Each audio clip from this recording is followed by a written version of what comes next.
കേരളത്തിൽ തന്നെ ഒരു സ്ത്രീയുടെ കഴുത്തിൽ കിടക്കുന്ന മാല അത് നിക്ഷേപമായി മാറിയിട്ടുണ്ടാവും. അവരുടെ മുൻകാല അനുഭവങ്ങളിൽ നിന്ന് എങ്ങനെ കേരളം വ്യത്യസ്തമായിരിക്കുന്നു, അത് വളരെ പ്രധാനപ്പെട്ട ഒരു മാറ്റമാണ്. സ്റ്റാർട്ടപ്പ് ഇക്കോസിസ്റ്റം നമ്മുടെ one of the best in India. നമ്മൾ നിക്ഷേപ സംഗമം ഒരു സ്റ്റാൻഡേർഡ് ഓൺ ഒരു സംവിധാനമല്ല. കേരളം വ്യവസായങ്ങൾക്ക് അനുകൂലമല്ലെന്ന് ഒരു കാലത്ത് സംരംഭകർ പരിതപിച്ചിരുന്നു.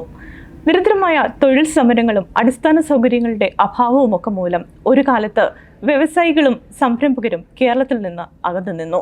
എന്നാൽ ഈ ഒരു അന്തരീക്ഷത്തിന് മാറ്റം വന്നിരിക്കുകയാണ്. പല വൻകിട സ്ഥാപനങ്ങളും കേരളത്തിൽ വ്യവസായങ്ങൾ അടുത്തിടെ ആരംഭിച്ചിട്ടുണ്ട്. പല കോർപ്പറേറ്റ് കമ്പനികളുടെയും പ്രവർത്തനങ്ങൾ കേരളത്തിൽ തുടങ്ങിയിട്ടുമുണ്ട്. നമ്മുടെ വ്യവസായികൾ തന്നെ പറയുന്നു കേരളം ഇപ്പോൾ വ്യവസായങ്ങൾക്ക് ഏറെ അനുകൂലമായി മാറിയിരിക്കുന്നുവെന്ന്. ഈ ഒരു സാഹചര്യത്തിൽ സംസ്ഥാനത്തിൻ്റെ മാറുന്ന വ്യവസായ അന്തരീക്ഷത്തെക്കുറിച്ചും നമ്മുടെ ബിസിനസ് സൗഹാർദ്ദ നടപടികളെക്കുറിച്ചുമൊക്കെ നമ്മളോട് സംസാരിക്കുന്നത് നമ്മുടെ വ്യവസായ മന്ത്രി പി രാജീവാണ്. അദ്ദേഹം ഇന്ന് ഇക്കണോമിക് ടൈംസിനൊപ്പമുണ്ട്. ET ടോക്സിലേക്ക് സ്വാഗതം സർ.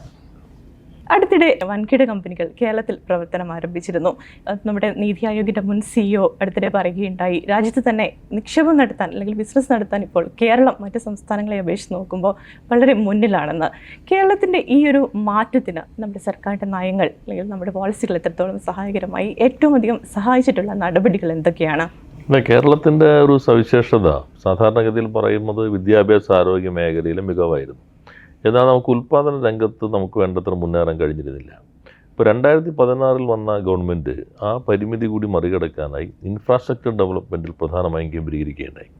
കിഫ്ബിയുടെ ഭാഗമായി നടപ്പിലാക്കിയ പദ്ധതികൾ നമ്മുടെ പശ്ചാത്തല സൗകര്യ വികസനത്തിന് സഹായകരമായി. ഒപ്പം തന്നെ ഇപ്പോൾ ഇൻഡസ്ട്രിയൽ സ്മാർട്ട് സിറ്റി പോലെയുള്ള പദ്ധതികൾക്ക് ആവശ്യമായിട്ടുള്ള ഭൂമി ഏറ്റെടുക്കലിന് ഫണ്ടെല്ലാം ലഭിക്കുമെന്ന് കിഫ്ബി സംവിധാനം സഹായകരമായി. അപ്പോൾ ഇൻഫ്രാസ്ട്രക്ചർ നമുക്ക് ഡെവലപ്പ് ചെയ്യാൻ കഴിഞ്ഞു. വ്യവസായത്തെ സംബന്ധിച്ചുള്ള ഒരു പ്രധാനപ്പെട്ട പ്രശ്നം നമുക്ക് ഭൂമിയുടെ ലഭ്യതയുടെ പ്രശ്നമാണ്. അപ്പോൾ നമുക്ക് ഏത് തരത്തിലുള്ള വ്യവസായങ്ങളായിരിക്കും സാധ്യമാവുക? ഇപ്പോൾ ഒരു 2000-3000 ഏക്കർ സ്ഥലം കൊടുക്കുന്ന വലിയ ഇൻവെസ്റ്റ്മെൻറ്റുകൾ കേരളത്തിൽ മറ്റ് സ്റ്റേറ്റിൽ വരുന്നുണ്ടല്ലോ, നമുക്കത്ര എളുപ്പമായിരിക്കില്ല. പിന്നെ പൊല്യൂഷൻ ഉണ്ടാക്കുന്ന സംവിധാനങ്ങളും കേരളത്തെ പോലെ വളരെ ഇക്കോളജിക്കലി സെൻസിറ്റീവായിട്ടുള്ള ഒരു പ്രദേശത്ത് സാധ്യമാവില്ല. നമുക്കുള്ള potential highly skilled human resources ആണ്. അപ്പോൾ അത് അടിസ്ഥാനപ്പെടുത്തിക്കൊണ്ടാണ് നമ്മൾ നയം സ്വീകരിച്ചത്.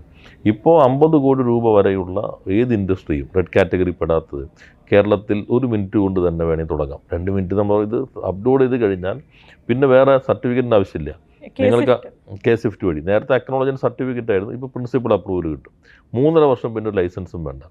അപ്പോൾ ചിലർ പറയുന്നുണ്ട് അതൊക്കെ സാധ്യമാകുമെന്ന്. MLA-മാരായിട്ടുള്ള ചില നേതാക്കന്മാർ ചോദിക്കുന്നത് അവരുകൂടി പാസ്സാക്കിയ നിയമമാണ്. കാരണം അത് കിട്ടിയാൽ പിന്നെ പ്രവർത്തിക്കാം, പ്രത്യേക അനുമതിയുടെ ആവശ്യമില്ല. 3.5 വർഷത്തിനുള്ളിൽ മറ്റ് ലൈസൻസ് വാങ്ങിയാൽ മതി. 50 കോടിക്ക് മുകളിലുള്ളതാണെങ്കിൽ എല്ലാ രേഖകളോടുകൂടി അപേക്ഷ കൊടുത്താൽ 7 ദിവസത്തിനുള്ളിൽ കോമ്പോസിറ്റ് ലൈസൻസ്, എല്ലാ വകുപ്പുകളുടെ അനുമതി ഒറ്റ ലൈസൻസായി കൊടുക്കണമെന്നുള്ളതാണ്. പിന്നെ എന്തെങ്കിലും പരാതി ഉണ്ടോ, അപ്പോൾ എനിക്ക് തന്നു കഴിഞ്ഞാൽ ഞാനത് ബന്ധപ്പെട്ട ആളുകൾക്ക് കൈമാറാനാണ് കഴിയുള്ളൂ. എൻ്റെ വകുപ്പിലാണെങ്കിൽ മറ്റ് നടപടികൾ സ്വീകരിക്കാം. അതുകൊണ്ടാണ് നമ്മൾ എല്ലാ വകുപ്പിൻ്റെ പ്രതിനിധികൾ ഉൾക്കൊള്ളുന്ന ഒരു സ്റ്റാറ്റ്യൂട്ടറി ഗ്രീവൻസ് അഡ്രസ് റീഡ്രസൽ സംവിധാനം കൊണ്ടുവന്നു. അത് നിയമം തന്നെ പാസ്സാക്കി നിയമസഭ. 30 ദിവസത്തിനുള്ളിൽ തീരുമാനം എടുക്കണം. ആ തീരുമാനം നടപ്പിലാക്കിയില്ലെങ്കിൽ ഉദ്യോഗസ്ഥന്മാർക്ക് പിഴ ഈടാക്കാം. 15 ദിവസത്തിൽ നടപ്പിലാക്കണം. ഉദ്യോഗസ്ഥന്മാരെ അവർക്ക് പിഴ ഈടാക്കാവുന്ന നിയമം ആദ്യമായിട്ടാണ് നിയമസഭ പാസ്സാക്കിയത്. പിന്നെ ഞങ്ങൾ വന്ന ഘട്ടത്തിൽ ഇൻസ്പെക്ഷനുകളെക്കുറിച്ച് കുറേ പരാതികളുണ്ടായിരുന്നു. അപ്പോൾ നമ്മളിപ്പോൾ സെൻട്രലൈസ്ഡ് ഇൻസ്പെക്ഷൻ സിസ്റ്റം കൊണ്ടുവന്നു. അപ്പോൾ ഇങ്ങനെ കുറേയേറെ മാറ്റങ്ങൾ സംരംഭക സമൂഹത്തെ കേട്ടു. ഒരു 5000-ഓളം വരുന്ന സംരംഭകർ നമ്മൾ നേരിൽ തന്നെ കേട്ടിട്ടുണ്ട്. അപ്പോൾ അതിൻ്റെ അടിസ്ഥാനത്തിൽ വരുത്തിയ മാറ്റങ്ങൾ കുറേ കൂടി സിംപ്ലിഫൈ ചെയ്തു.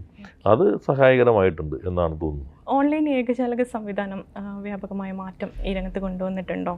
തീർച്ചയായിട്ടും അതാണല്ലോ പ്രധാനം. ഞാൻ പറഞ്ഞത് K-SWIFT വഴി നമുക്ക് 50 കോടി രൂപ വരെ ഉള്ളതാണെങ്കിൽ മാറ്റം വരുത്താൻ കഴിയും. പിന്നെ പരാതികൾ ഓൺലൈനായിട്ട് തന്നെയാണ് സമർപ്പിക്കേണ്ടത്. ആരും ഓഫീസുകൾ കയറി ഇറങ്ങാതെ തന്നെ കാര്യങ്ങൾ നടത്താനും പരാതികൾക്ക് പരിഹാരം ഉണ്ടാക്കാനും കഴിയുന്ന ഒരു സംവിധാനമാണ്. വലിയ മാറ്റമാണ്. നമ്മൾ ഉദ്യോഗസ്ഥർ തന്നെ അവരെല്ലാം IIM കാലിക്കറ്റിൽ അവരുടെ ട്രെയിനിങ് ഉണ്ടായിരുന്നു, ഓൺട്രപ്രണർഷിപ്പ് ഡെവലപ്മെൻറ്റ് സെൻറ്റർ ട്രെയിനിങ് ഉണ്ടായിരുന്നു, ഞങ്ങളുടെ തന്നെ വീക്കിലി റിവ്യൂസ് എല്ലാം തന്നെ ഒരു പുതിയ മാറ്റം.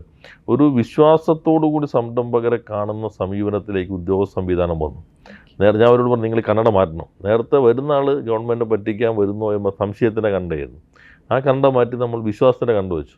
പറ്റിക്കാവുന്ന കുറച്ച് ഒരു മൈക്രോസ്കോപ്പിക് മൈനോറിറ്റിക്ക് ഉണ്ടായിരിക്കും, പക്ഷേ അതിനകത്ത് നല്ല മാറ്റം വരുത്താൻ കഴിഞ്ഞു. വ്യവസായ വകുപ്പിൽ ഉദ്യോഗസ്ഥരെല്ലാം ടാർഗറ്റ് വെച്ച് താഴെ പോയി ആളുകളെ സംരംഭകത്വത്തിലേക്ക് കൊണ്ടുവരുന്ന ഒരു പ്രവർത്തനത്തിന് നേതൃത്വം പറയും. ഇത് ആത്മവിശ്വാസം സൃഷ്ടിച്ചിട്ടുണ്ട്.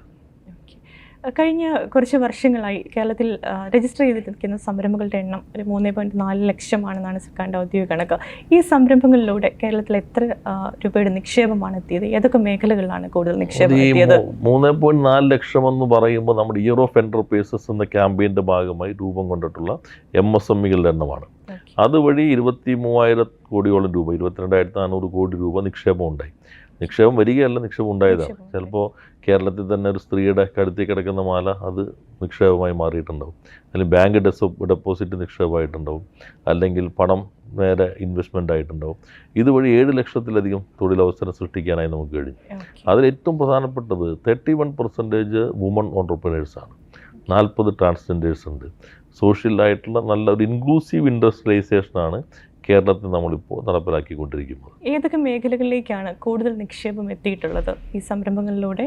നമ്മളിപ്പോൾ ഈ നമ്മുടെ industrial policy 23 priority sectors recognise ചെയ്തിട്ടുണ്ട്. 22 പ്രയോറിറ്റി സെക്ടേഴ്സ് ഉണ്ട്. ഞാൻ നേരത്തെ പറഞ്ഞതുപോലെ നമ്മൾ കേന്ദ്രീകരിക്കുന്നത് നോളേജ് ബേസ്ഡ് ഇൻഡസ്ട്രീസിലാണ്. അപ്പോൾ IT, അതിൻ്റെ തന്നെ പുതിയ emerging technology, AI, GenAI, blockchain technology, അല്ലെങ്കിൽ big data analysis, machine learning, ഇങ്ങനെയുള്ള ഇതിനടിസ്ഥാനപ്പെടുത്തിയിട്ടുള്ളൂ. പിന്നെ മെഡിക്കൽ ഡിവൈസ് ഇൻഡസ്ട്രി 24% ഇന്ത്യൻ കമ്പനികളുടെ ടേൺ ഓവർ കേരളത്തിൽ നിന്നാണ് ഇപ്പോൾ വരുന്നത്. അതുപോലെ തന്നെ ഫുഡ് പ്രോസസ്സിങ്, സ്പൈസ് പ്രോസസ്സിങ് നമ്മൾ വേൾഡിൻ്റെ ഹബ്ബാണ്. പിന്നെ മാരിടൈം പ്രധാനപ്പെട്ട കമ്പനികൾ വന്നു കഴിഞ്ഞിട്ടുണ്ട്. ലോജിസ്റ്റിക് പാർട്സിൽ നല്ല നിക്ഷേപം വന്നു, ഇലക്ട്രോണിക്സിൽ നല്ല രീതിയിലുള്ള നിക്ഷേപം വന്നിട്ടുണ്ട്. അപ്പോൾ ഇതിങ്ങനെ പ്രയോറിറ്റി മേഖലകളെല്ലാം തന്നെ നല്ല രീതിയിലുള്ള നിക്ഷേപം വരുന്നുണ്ട്. ഈ സമ്മിറ്റോടു കൂടി കുറേ കൂടി നിക്ഷേപം ഉണ്ടാകുമെന്നാണ് ഞാൻ പ്രതീക്ഷിക്കുന്നത്. ബിസിനസ് റിഫോംസ് ആക്ഷൻ പ്ലാനിൽ കേരളം മറ്റ് സംസ്ഥാനങ്ങളിനേക്കാൾ മുന്നിലെത്തിയിരുന്നു. അപ്പം ഏതൊക്കെ ക്രൈറ്റീരിയകളിലാണ് കേരളം ഇപ്പോൾ മുന്നിലുള്ളത്? ബിസിനസ് നേരത്തെ ഈസ് ഓഫ് ഡൂയിങ് ബിസിനസ് ആയിരുന്നു. അതാണ് പിന്നെ കഴിഞ്ഞ 2021 ബിസിനസ് റിഫോംസ് ആക്ഷൻ പ്ലാനാണ്. EODB തന്നെ പറയുക ബിസിനസ് റിഫോംസ് ആക്ഷൻ പ്ലാനാണ്. അപ്പോൾ പണ്ടത്തെ റാങ്കിങ് ആയിരുന്നു, ഇപ്പോൾ ഗ്രേഡിംഗ് ആണ്. പണ്ടിപ്പോൾ നമ്മൾ SLCക്ക് റാങ്ക് കിട്ടും, ഇപ്പോൾ ഗ്രേഡായി മാറി. ഇതുപോലുള്ള ചില മാറ്റമാണ്. അപ്പോൾ അതിൽ കഴിഞ്ഞ തവണ നമ്മൾ ഈ പരിഷ്കാരങ്ങൾ നടപ്പിൽ വരുത്തിയാൽ, ഇപ്പോൾ 95% മുകളിൽ നമ്മൾ റിഫോംസ് ഇംപ്ലിമെൻറ്റ് ചെയ്താൽ you are eligible for that category. But അതിലേക്ക് പക്ഷേ റാങ്ക് കിട്ടുന്നത്, അല്ലെങ്കിൽ ആ കാറ്റഗറിയിൽ നമ്മൾ ഫിക്സ് ചെയ്യുന്നത് exclusively based on the feedback from the investor community. അപ്പോൾ അതിനെ അടിസ്ഥാനപ്പെടുത്തിയിട്ടാണ് നമ്മൾ 2021 ഈ ഗവൺമെൻറ് വന്നതിന് ശേഷമുള്ള ആദ്യത്തെ റാങ്കിങ്ങിൽ നമ്മൾ അച്ചീവർ ആകേണ്ടതായിരുന്നു റിഫോംസിൽ. പക്ഷേ ഫീഡ്ബാക്ക് മോശമായിരുന്നു. അപ്പോൾ അതുകൊണ്ട് നമ്മൾ ആസ്പിരൻ്റായി. ഇത്തവണ നമുക്ക് പ്രധാനപ്പെട്ട കാറ്റഗറികളെല്ലാം നമ്മൾ മുൻപിൽ വന്നു. 9 എണ്ണത്തിൽ നമ്മൾ ഏറ്റവും ടോപ്പായി. 5 എണ്ണത്തിൽ ആന്ധ്രാപ്രദേശാണ്, 3 എണ്ണത്തിൽ ഗുജറാത്താണ്. അപ്പോൾ ഇപ്പോൾ അടുത്ത 24-ലാണ്, ഈ മാർച്ചിൽ അതിൻ്റെ റിഫോംസ് നടപ്പിലാക്കണം. ഇന്നലെ നമ്മൾ റിവ്യൂ ചെയ്യുമ്പോൾ നമുക്ക് 2024 റിഫോംസ് പ്ലാനിൻ്റെ BRAPയുടെ 100% നമ്മൾ ഇംപ്ലിമെൻറ്റ് ചെയ്ത് കഴിഞ്ഞു. എന്നാൽ ഇനി ഫീഡ്ബാക്കിനെ അടിസ്ഥാനപ്പെടുത്തിയായിരിക്കും അതിൻ്റെ റാങ്കിങ് വരുന്നത്. അപ്പോൾ നല്ല രീതിയിലുള്ള അതാണ് സംരംഭകരാണ് പറയേണ്ടത്. ഇപ്പോൾ രാഷ്ട്രീയ നേതൃത്വം അല്ലെങ്കിൽ ഭരണം ഞങ്ങൾ പറയുന്നത് കൊള്ളാം, പ്രതിപക്ഷം പറയും മോശമെന്ന് പറയും. പക്ഷേ റിയാലിറ്റി ഉള്ളത് സംരംഭകർക്കാണ്. അപ്പോൾ അവരിപ്പോൾ സാക്ഷ്യപ്പെടുത്തുന്നു കേരളം എങ്ങനെ മാറിയിരിക്കുന്നു, അവരുടെ മുൻകാല അനുഭവങ്ങളിൽ നിന്ന് എങ്ങനെ കേരളം വ്യത്യസ്തമായിരിക്കുന്നു. അത് വളരെ പ്രധാനപ്പെട്ടൊരു മാറ്റമാണ്. ഓക്കെ, അതേപോലെ പുതിയ പദ്ധതികൾ വരുന്നുണ്ട്. പാലക്കാട് ഇൻറ്റഗ്രേറ്റഡ് മാനുഫാക്ചറിങ് ക്ലസ്റ്റർ വരുന്നുണ്ട്, കൊച്ചിയിലെ ഗിഫ്റ്റ് സിറ്റി വരുന്നുണ്ട്, അതേപോലെ പുതിയതായിട്ട് മദ്യനിർമ്മാണശാലയ്ക്ക് അനുമതി. അപ്പം ഈ പദ്ധതികൾ എങ്ങനെയാണ് കേരളത്തെ മാറ്റുക? അടുത്ത ഘട്ടം ഈ പദ്ധതികളുടെ ഒന്ന് നമുക്ക് വിഴിഞ്ഞം വലിയൊരു പൊട്ടൻഷ്യൽ നൽകുമെന്നാണ്. അപ്പോൾ ഇൻ്റർനാഷണൽ സീ റൂട്ടിൽ നിന്ന് വളരെ അടുത്ത നാച്ചുറൽ ഡെപ്തുള്ള പോർട്ടാണ്. പിന്നെ ഇൻറ്റഗ്രേറ്റഡ് മാനുഫാക്ചറിങ് സ്മാർട്ട് സിറ്റി നമ്മൾ 1710 ഏക്കറിലാണ് വരുന്നത്. അത് വലിയ മാറ്റം ഉണ്ടാക്കും. പിന്നെ കൊച്ചി ഇപ്പോൾ വലിയൊരു driving ecosystem, IT, knowledge industries, maritime വരുന്നുണ്ട്. അപ്പോൾ കേരളത്തിൻ്റെ ഒരു പ്രത്യേകത, കേരളം മൊത്തത്തിലെടുത്താൽ ഒരു വലിയ നഗരമാണ്. എല്ലായിടത്തും നമുക്ക് ഇൻഡസ്ട്രീസ് വരും. അത് ചിലപ്പോൾ വില്ലേജിലും വരും. വളരെ difficult to demark in between villages and cities. ഒരറ്റം മുതൽ മറ്റേ അറ്റം വരെ മൊത്തത്തിൽ ലോകത്തിൽ വലിയ നഗരമാണ് കേരളം. അപ്പോൾ അവിടെ എല്ലാം നമുക്ക് പുതിയ പുതിയ സംവിധാനങ്ങൾ കൊണ്ടുവരാൻ കഴിയും. ചെറിയ ഇൻഡസ്ട്രി മുതൽ വലിയ ഇൻഡസ്ട്രി വരെ, വീട്ടിലുള്ള സംരംഭം മുതൽ വലിയ സംരംഭങ്ങൾ വരെ സാധ്യമാകും. ഇപ്പോൾ നമുക്ക് ഹ്യൂമൻ റിസോഴ്സസ് ആണ് ഏറ്റവും പ്രധാന സ്കില്ല്. നമ്മുടെ വീടുകളിൽ ഹ്യൂമൻ റിസോഴ്സസ് ഉണ്ട്. നേരത്തെ ഹൗസ് വൈഫ് എന്ന് പറയുമ്പോൾ home maker, BCom, BTech home makers ഉണ്ട്. അവർക്കൊക്കെ വീട്ടിലിരുന്ന് ചെയ്യാം, അല്ലെങ്കിൽ വർക്ക് നിയർ ഹോം. പിന്നെ കേരളം വർക്ക് ഫ്രം കേരള ഒരു പുതിയ കൾച്ചറായിട്ട് വരും. നമുക്ക് നല്ല ക്ലൈമറ്റ്, മറ്റു പല സംസ്ഥാനത്തും മാസ്ക് വേണം പുറത്തിറങ്ങാൻ, നല്ല എയറാണ്. നല്ല ജീവിത നിലവാരമുള്ള വിദ്യാഭ്യാസം, ഇഷ്ടപ്പെട്ട രീതിയിൽ ജീവിക്കാനുള്ള സ്വാതന്ത്ര്യം, ഇതെല്ലാം ഉള്ള ഒരിടമായിട്ടാണ് കേരളത്തെ കണക്കാക്കുന്നത്. നമ്മുടെ ഈ ചെറിയ സ്ഥലത്താണ് ഏറ്റവും കൂടുതൽ 5 സ്റ്റാർ ഹോട്ടലുള്ളത്, 4 സ്റ്റാർ ഹോട്ടലുള്ളത്. അപ്പോൾ ടൂറിസത്തിൻ്റെ പ്രധാന കേന്ദ്രമാണ്. അപ്പോൾ അങ്ങനെ വരുമ്പോൾ ഈ പുതിയ പദ്ധതികൾ കൂടി വരുമ്പോൾ ഒരു ബൂം കേരളത്തിലുണ്ടാകും എന്ന് തന്നെയാണ് കണക്കാക്കുന്നത്. കേരളത്തിലെ വ്യവസായ രംഗത്തെ മാറ്റിമറിക്കും. കൊച്ചി ഗിഫ്റ്റ് സിറ്റിയുടെ അടുത്ത ഘട്ടം അതിനെക്കുറിച്ചൊന്ന് പറയാം. അങ്ങനെ കൊച്ചി ഗിഫ്റ്റ് സിറ്റി ആക്ച്വലി അതൊരു കൊച്ചി ബാംഗ്ലൂരു കോറിഡോറിൻ്റെ പാലക്കാട് മാനുഫാക്ചറിംഗ് സിറ്റിയുടെ ഒപ്പം തന്നെ ആണ് അംഗീകരിച്ചിരുന്നത്. അതിൻ്റെ അടിസ്ഥാനത്തിലാണ് നമ്മൾ ലാൻഡ് അക്വിസിഷൻ പ്രോസസ്സ് തുടങ്ങി. അതിനെ തുടർന്ന് ഒരു കൺസൾട്ടൻസിനെ വെച്ചു. മാസ്റ്റർ പ്ലാൻ ഏകദേശം തയ്യാറായി. ലാൻഡ് അക്വിസിഷൻ പ്രോസസ്സ് പോയിക്കൊണ്ടിരിക്കുമ്പോൾ ഹോൾഡ് ചെയ്യാൻ പറഞ്ഞു, പോസ് ചെയ്യാൻ പറഞ്ഞു. അതാണ് അവർ ഉപയോഗിച്ച വാക്ക്, അത് പോസ് ചെയ്യണമെന്ന് പറഞ്ഞു. അപ്പോൾ നമ്മളത് പോസ് ചെയ്തു. ഇപ്പോൾ അവർ പറയുന്നത് യൂണിയൻ ഗവൺമെൻറ് അത് മുന്നോട്ട് കൊണ്ടുപോകാൻ കഴിയില്ല, ഞങ്ങൾ അവരുടെ ഗിഫ്റ്റ് സിറ്റി ഇവിടെയുണ്ട്, പേര് മാറ്റാദ്യം പറഞ്ഞു. നമ്മൾ പേര് മാറ്റി ഗ്ലോബൽ സിറ്റി ആക്കി.